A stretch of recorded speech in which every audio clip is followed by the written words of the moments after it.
A very good morning to you all. Today, I am your tutor, Physics tutor, Mrs. Vijayalakshmi Ramakrishnan. Today, I am going to cover the chapter Current Electricity.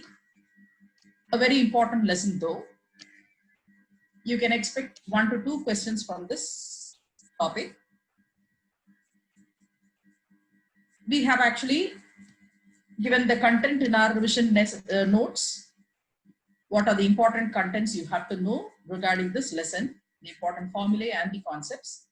Before that, let us quickly see how to access the revision notes and the test. First of all, go to play6.com. Go to the website.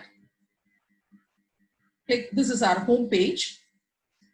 Click on the practice section. You can select the package.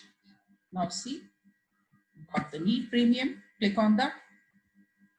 You can see the revision notes here. Revision notes is basically done for all the 3 subjects, physics, chemistry and biology for both class 11 and 12, exclusively for NEET. We have all the concepts summarized. You can quickly go through this chapter wise. We have done it from the first chapter to the last chapter for all the 3 subjects. So this is really going to be useful for you. Having known all the concepts and the important formulae, you can quickly attempt your tests without any delay. After all, time management is very, very important in NEET exams. So once you are thorough with the concepts and what to apply, this is really going to be useful for you to do the, to manage your time during the online exams. So now let us go to the lesson, current electricity. Yeah. The must know concepts. I is equal to Q by T, where Q is the charge and T is the time taken, which is equal to Q is also equal to NE, where N is the integrals number of electrons and E is the charge divided by time taken. Drift velocity and electron mobility, I is given by NEAVD, where N stands for number of electrons, E the charge, A the area of cross section, area, and VD is the drift velocity. This is the relation between current and drift velocity.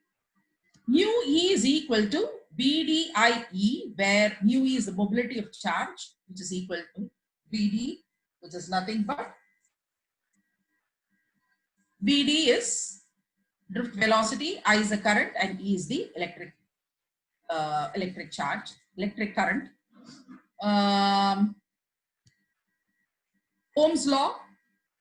By Ohm's law, we know that V is equal to, or R is equal to V by I, or VI is equal to R. Sorry, VI is equal to R.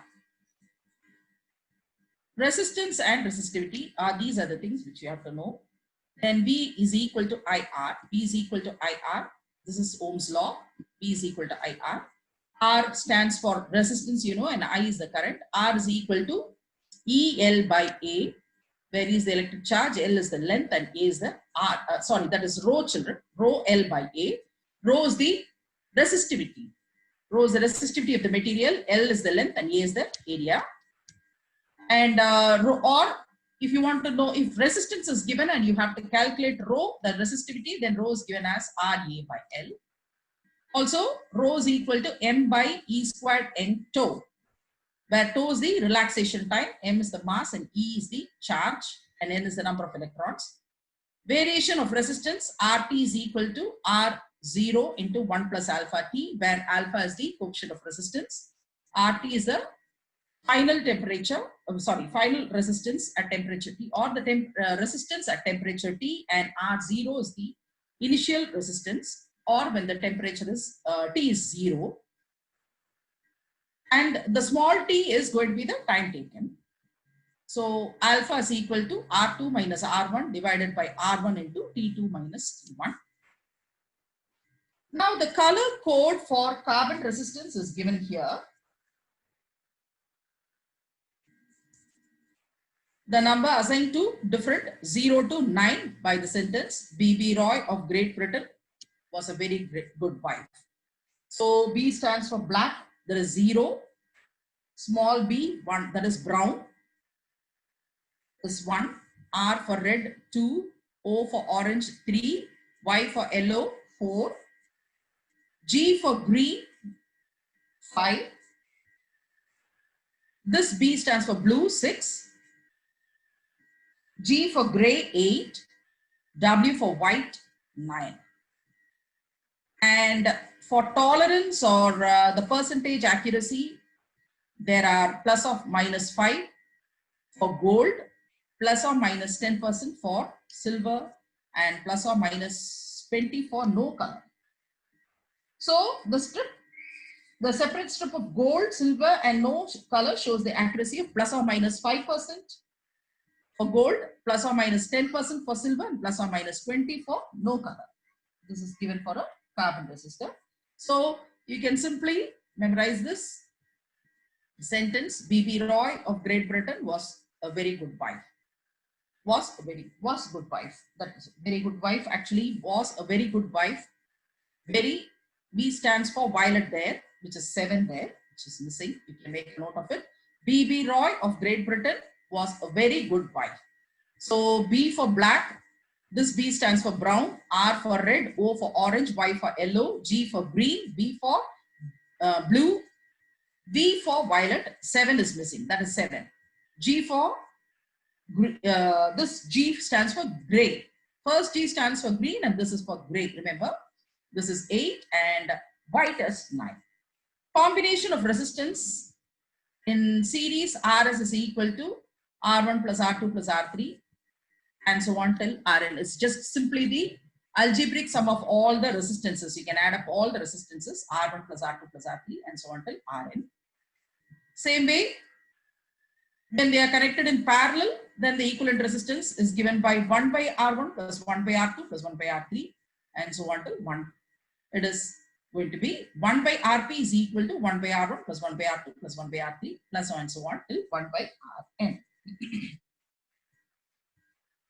All right. Next coming to EMF, the electromotive force, terminal potential difference and the internal resistance of cell. The relation is now given by E is equal to, here E stands for the EMF, okay. The E stands for EMF. In the previous thing here also, UE is equal to VDIE. Here stands for, E stands for the EMF. Okay? So E is equal to V plus IR, right? V is equal to so P stands for the potential difference, I for current and R for the internal resistance. So every cell possesses internal resistance, which we neglect every time. But here we have to take into concern when we calculate the EMF of a cell, E is equal to V plus IR, where small r stands for the internal resistance provided by the cell. And V is equal to IR. V is the voltage and I, you know, is current and R is the resistance. You all know that. And E is, so combining both, I can say E is equal to I into R plus R. So remember, you have three formulae here. Actually, we have derived one from the other. That is, we have substituted in the place of V and got this third formula. Look into the question properly. See what is given, analyze the question, and then understand the question, and then apply the, according to the data, apply the formula. Next, coming to the grouping of identical cells. Like how we group the resistances, grouping of cells also is very important. Cells in series, it is now given by I is equal to NE by R plus NR. Remember, cell in series, I is equal to NE by R plus NR. Cells in parallel is given by I is equal to ME by MR plus R, where N stands for the number of cells, E the charge, and R is the resistance, and the small r stands for the internal resistance. So the same thing can be. So just to differentiate between series and parallel, we have just mentioned it as N and M. Otherwise, M also stands for number of cells. cells in mixed grouping, that is, if it is now going to be series and parallel mixed grouping, in that case you'll get it as I is equal to MNE by MR plus NR. So these are the three formulae you'll have to remember. Cells in series is I is equal to NE by R plus NR. Cells in parallel is given by I is equal to ME by MR plus R. And cells in mixed grouping, that is mixed grouping in the sense you have both series and parallel. In that case, you have to take it as I is equal to MNE by MR plus NR. So to differentiate between the series and parallel, we have taken M and N. Otherwise, both have the same meaning. Now coming to Kirchhoff's law. Kirchhoff's first law, you have two rules here. Kirchhoff's first law states that the algebraic sum of current meeting at a junction is 0. So that is given by sigma I is equal to 0. We can also call it as KCL, where KCL stands for Kirchhoff's circuital law. Simply you can mention it as KCL. So Kirchhoff's circuital law says that sigma I is equal to 0. And the second law states that in a closed loop, the algebraic sum of all the potential is 0. That is, sigma delta V is equal to 0. Sigma delta V is equal to 0, or sigma E plus sigma IR is equal to 0, where E is the electromotive force, EMF, and IR is the current and R is the resistance. So sigma E plus sigma IR is equal to 0. That is Kirchhoff's voltage law, or KVL. Simply you can say it as KVL.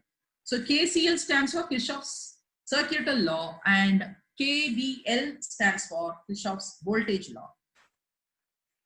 Based on this, we have the Wheatstone's bridge.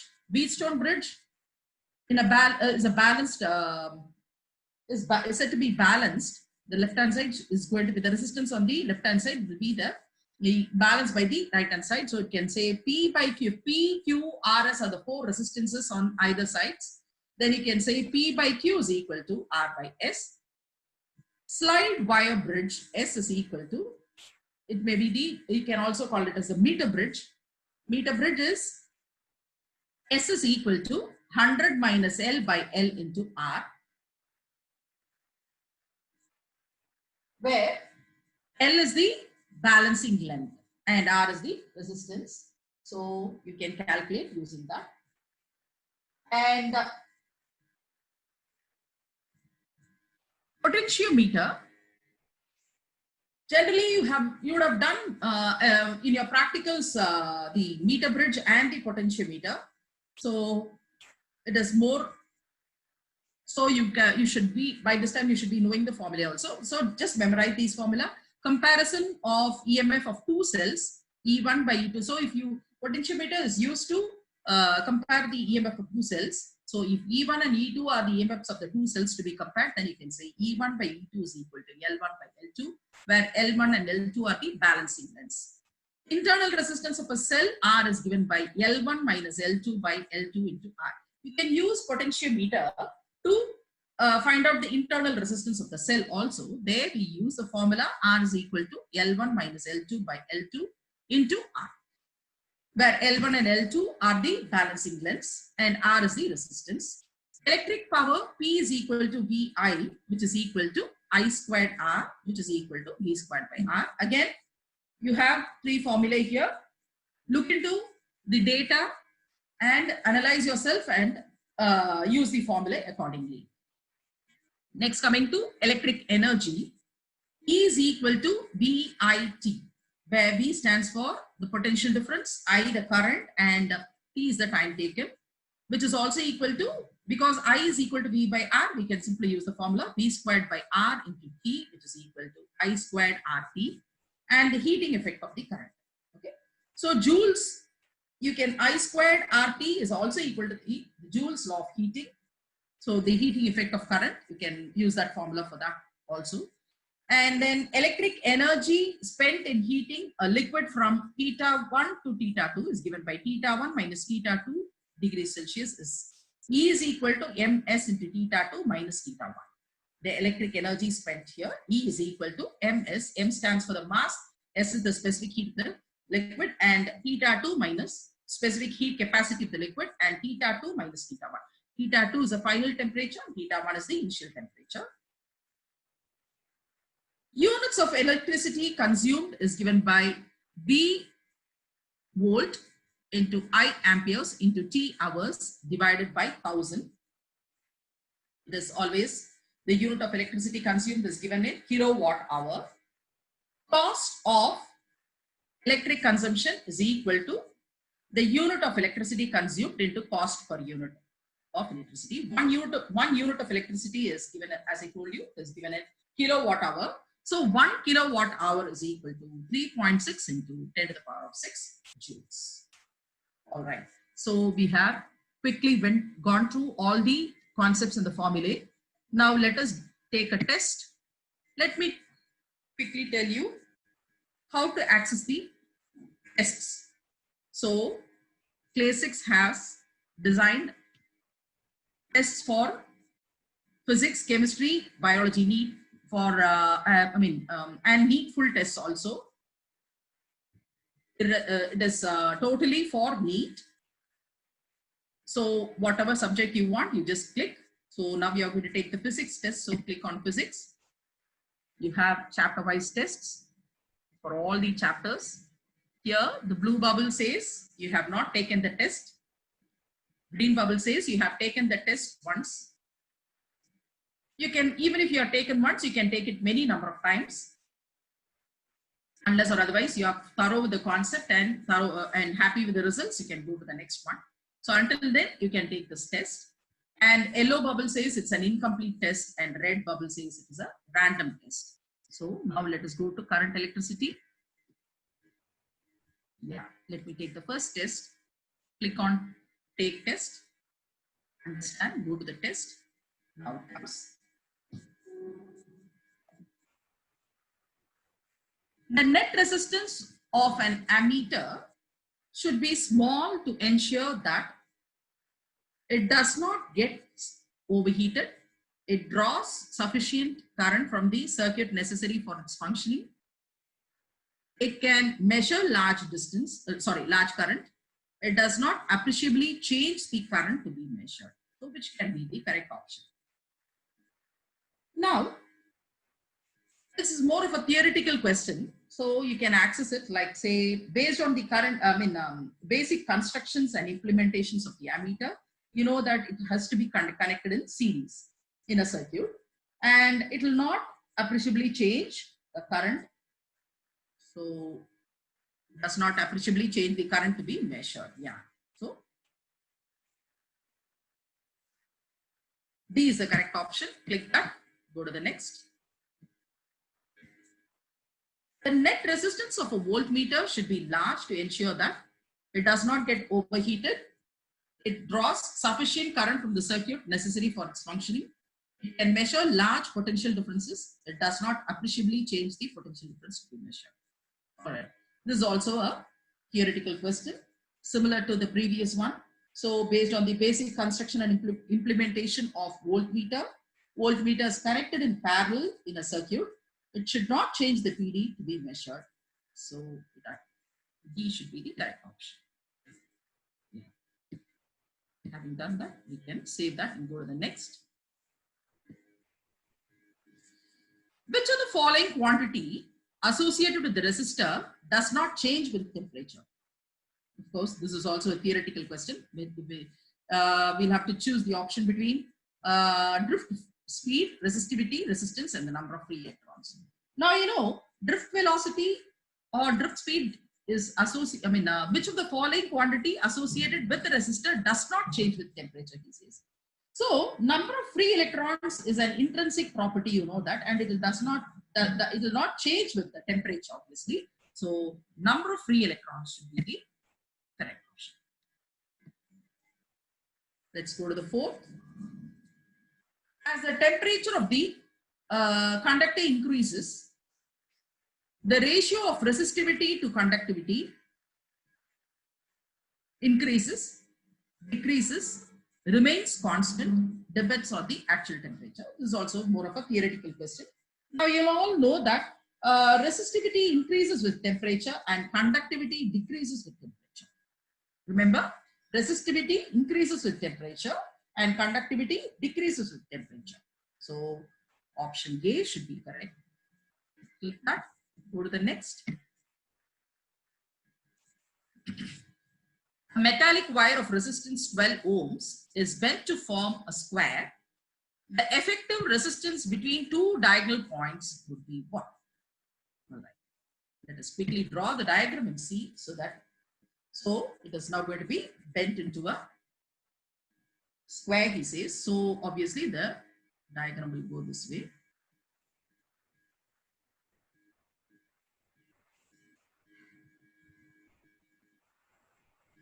So each of 3, he says, 3 ohms. So this is now going to be A and this is now going to be B. So the effective resistance between A and B, he says. So obviously these two will become in series, and you can now divide it into two diagonals. The two resistance on the other side of the diagonal can be taken to be series, and the other side can be taken as series. So, and then both the resistance, the effective resistance of both will be taken to be parallel. So let me calculate that. So the first, on the other side of the diagonal, it is going to be 3 plus 3, which is equal to 6. Same way, on the other side also, it is now going to be 3 plus 3, which is equal to 6. So I told you the net is now going to be in parallel. That is 1 by 6 plus 1 by 6, which is equal to 2 by 6. So therefore, RP is now going to be equal to 6 by 2, which is equal to 3. So this is now going to be 3 ohms. So let us click this option. Go into the next. In a given circuit, the current through the battery is independent of R6. Then which of these relations hold good? R1, R2 is equal to R3, R4. R1, R3 is equal to R2, R4. R1, R4 is equal to R2, R3. R1, R2, R3, R4 is equal to R3, R6. All right. Let's quickly draw the diagram and find this out. Here, we'll have to follow the Wheatstone's bridge. So, let me draw the diagram.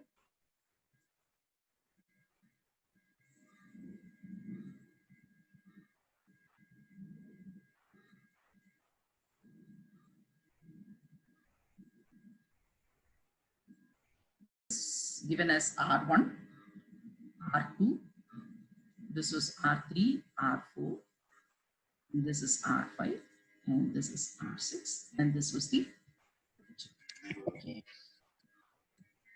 Now look at the this is now going to, now when you analyze and see, it is now going to be you can follow the Wheatstone's network or Wheatstone's bridge. So the total current would be independent of R6. The condition, if they are R1, R2, R3 and R4 are going to be balanced, then it is now going to be, you can say it is now going to be independent of R6. So let's see which option is correct.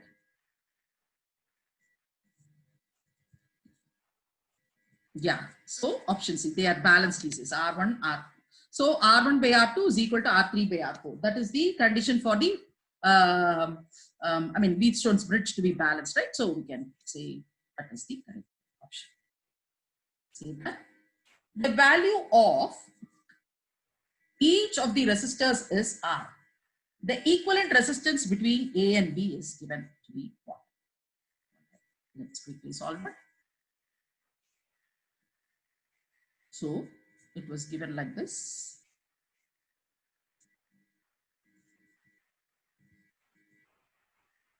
So this is A. This is R. The equivalent resistance between A and B is what? So we have 1, 2, 3, 4 resistances. So we'll have to calculate which is now going to be the, okay, let us quickly draw the diagram. I have drawn the diagram here. So between 1, 2, 3, wait, I've drawn a wrong diagram. It should be in between these two. There's another resistance here.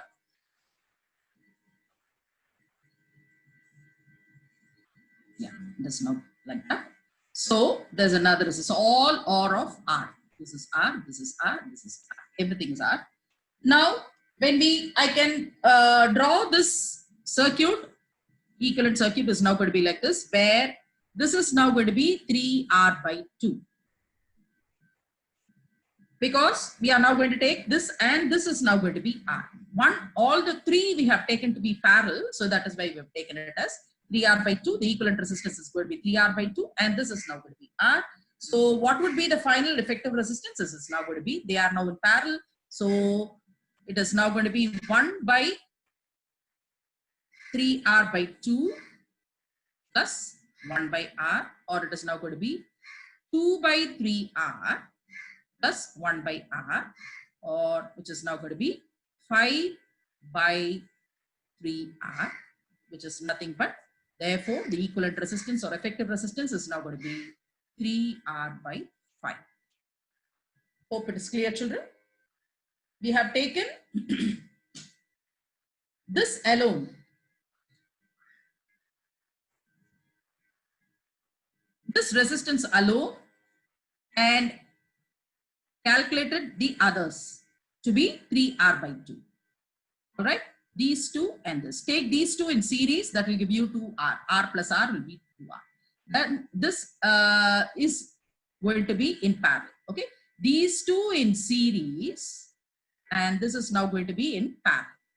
Okay, the combination of these two and this is going to be in parallel. So that will give you 1 by 2R plus 1 by R, which gives you 3 by 2R. So that is why I took it as RP is equal to 2R by 3. Okay, that was the equal resistance. So this is what we took here. So so finally, when we take the equivalent, so this is now going to be the equal resistance here.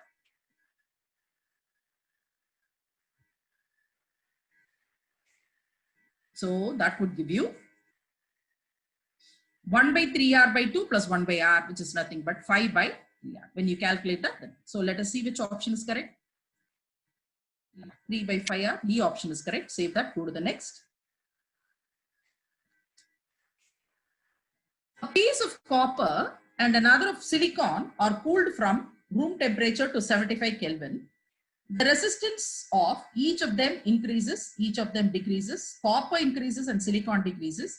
Copper decreases and silicon increases. So now you know copper is a metal, whereas silicon is a semiconductor.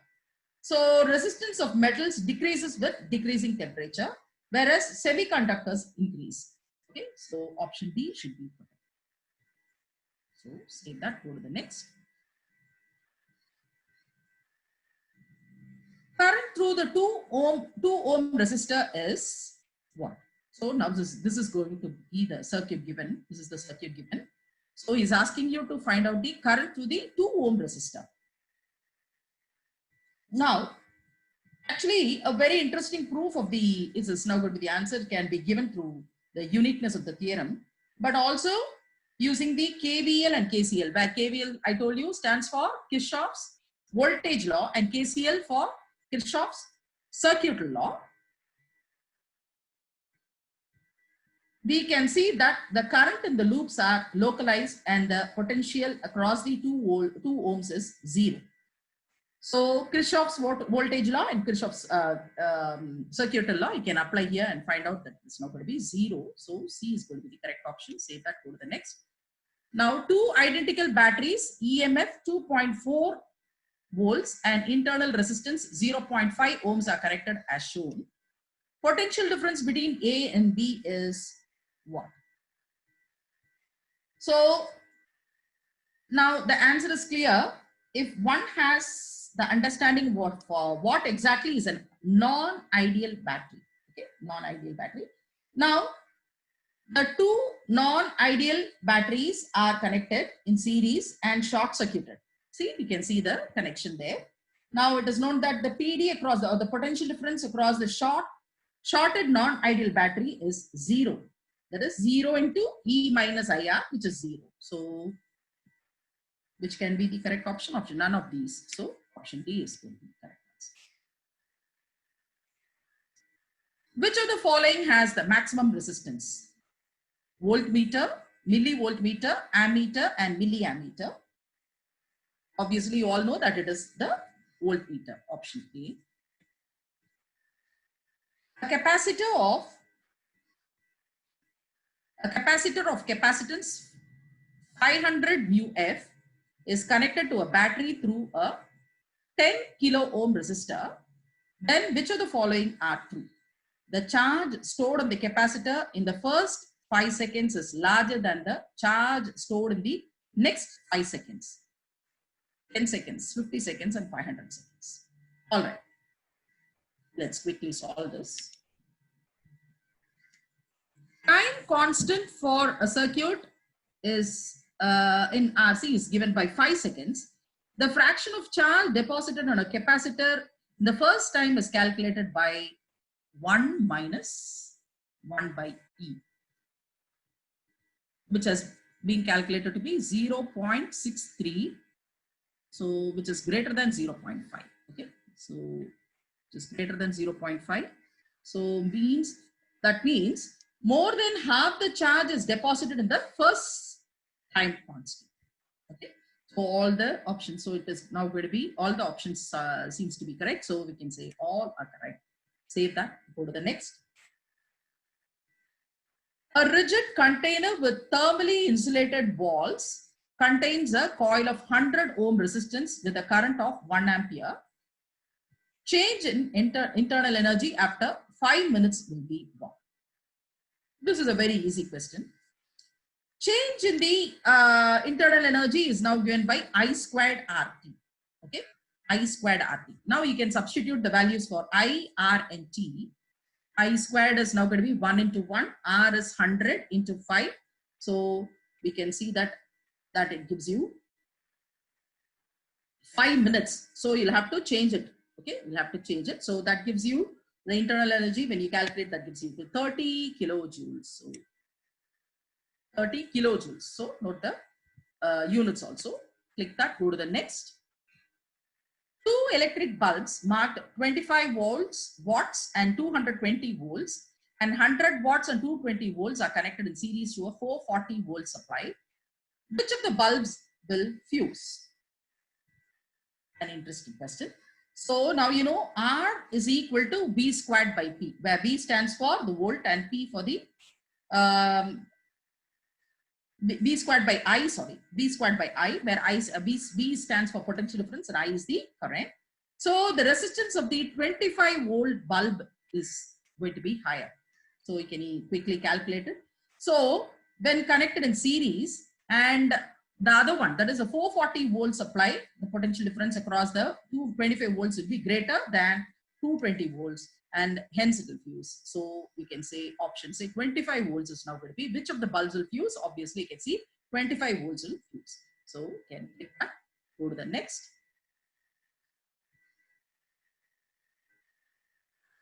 Resistances of a given wire is measured by measuring the current flowing in it and the voltage difference applied across it. If the percentage errors in the measurement of the current and the voltage difference are 3%, then error in the value of the resistance of the wire is what? So it is something related to the first lesson which we studied, the errors, the random errors in the first units and measurements, first chapter. So we'll have to apply that. So I told you, even if it is not going to be addition, multiplication, division, or whatever it is, when it comes to errors, you'll have to add them. The errors have to be added. So let's quickly add them up. So you can say that it is now going to be delta R by R, modulus of delta R by R, plus modulus of delta V by V, plus delta I by I. You have to add everything up. So what are the parameters given? It is now given as the percentage errors in the measurements of the current and voltage differences are 3% each. So you can substitute the values in this particular thing, and it is found to be, we get an error of 6%. Okay, so we get an error of 6%. So 6% is the correct. Okay, so save that. Now since we have ended the test, you can end the test here. The results are loading. So all our answers were right. So that shows the green boxes. If you had an incorrect question, that would have been in red in color, and the unanswered, if you would have forgotten to save some question and then gone to the next, then it would have shown as unanswered question, which is in the yellow box.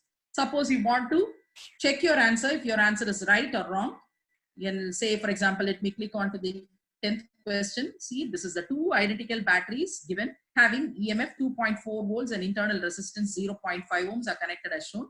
Potential difference between A and B is what? So you can have the explanation part here. So what exactly is a non-ideal battery? So now we have two non-ideal batteries connected in series and then short circuited. It is known that the potential difference across a shorted non-ideal battery is 0 times V into, so you can see 0 into E minus IR, which is equal to 0. So the correct answer is 0 volts. Like this, you can as well verify your answer. Suppose if you had gone wrong.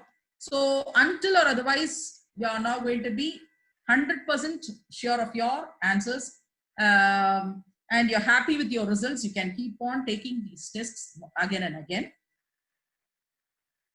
So if you're not happy with your results, go back to the revision notes, go through the concepts, go through the formula once again, memorize all the formula again and again, and then take the test. Until or otherwise you're going to get full 100%. And then again as well, go chapter wise, do as many chapter wise as possible, and then go to the full NEET test, which is really going to be helpful. So with this, we have come to an end to the session. So I have completed current electricity today. Tomorrow I'll be going with moving charges and magnetism, which is another interesting lesson. So children, do you have any questions to ask?